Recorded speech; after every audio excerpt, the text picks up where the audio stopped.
हमारी आज की कहानी का नाम है साधु का सपना। किसी गांव में एक साधु रहा करता था। वो साधु अत्यंत कंजूस था। उसने भिक्षा में मिले भोजन से बचे हुए सत्तू को इकट्ठा करके एक घड़ा भर लिया था। उसने उस घड़े को एक छिक्के के बीच में अपने बिस्तर के ठीक ऊपर टांग रखा था। रात के समय वो बिस्तर पर लेटकर लगातार उस घड़े को देखा करता था। एक रात वो उस घड़े को देखते हुए सोचने लगा, अगर देश में अकाल पड़ जाए तो मुझे इस घड़े के सत्तू को बेचकर 100 रुपये तो मिल ही जाएंगे। उन्हीं रुपयों से मैं 2 बकरियां खरीद लूँगा। उन बकरियों के हर 6 महीने पर अगर 4-4 बच्चे भी हुए तो हर साल 16 बच्चे होंगे। उनसे 8 तो बकरियां होंगी। इस तरह 2 साल बाद मेरे पास 10 बकरियां हो जाएंगी। इस कल्पना के आते ही वो प्रसन्न हो उठा। उत्सुक होकर सोचा, मैं उन बकरियों को पालूंगा तो 2 वर्ष पश्चात मेरे पास 50 बकरियां तथा 48 बकरे हो जाएंगे। मैं उन 48 बकरों को भी बेचकर बकरियां ही खरीद लूँगा। इस तरह मेरे पास 100 बकरियां हो जाएंगी।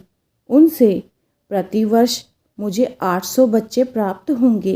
उन्हें बेचकर मैं गाय खरीद लूँगा।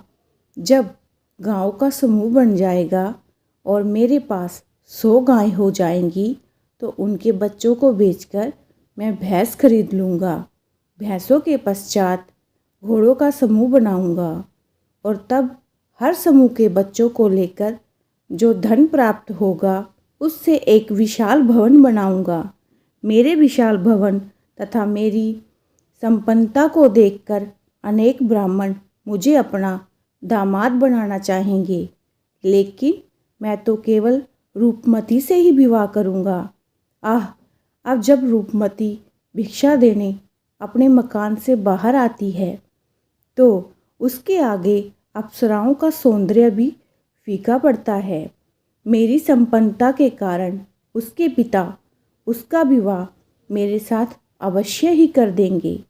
ब्राह्मण कुछ समय तक रूपमती के साथ होने वाले काल्पनिक प्रेम लाप में ही डूबा रहा। फिर वो सोचने लगा, रूपमती से जो मेरा पुत्र उत्पन्न होगा मैं उसका नाम भूषण रखूँगा। जब वह घुटनों के बल चलने लगेगा तो मैं अपने शस्त्र लेकर घुड़साल के समीप बैठ जाऊंगा और उन्हें पढ़ूंगा। भूषण घुटनों के बल चलता हुआ मेरी ओर आएगा तो मैं क्रोधित होकर रूपमती से कहूँगा, अपने पुत्र को ले जाओ। वो घर के कामों में व्यस्त होने के कारण मेरी बातों पर ध्यान नहीं देगी। तो मैं गुस्से से गरजता हुआ उसके पास जाकर उसे जोर की लात लगाऊंगा। ये सोचते हुए उसने कल्पना में ही उत्तेजित होकर एक जोरदार लात चलाई तो वो सीधी लात जाकर ऊपर टंगे सत्तू के घड़े पर लगी। घड़ा जमीन पर गिरकर टुकड़े टुकड़े हो गया। उसका सत्तू भी मिट्टी में मिल गया। इस प्रकार ब्राह्मण की कल्पना भी मिट्टी में मिल गई और वो सिर पकड़कर रोने लगा। तो ये थी हमारी आज की कहानी। अगर आपको हमारी कहानी अच्छी लगी हो तो वीडियो को लाइक, शेयर, चैनल को सब्सक्राइब करना ना भूलिएगा। तो कल फिर मिलेंगे किसी और नई ऐसे ही मनोरंजक कहानी के साथ।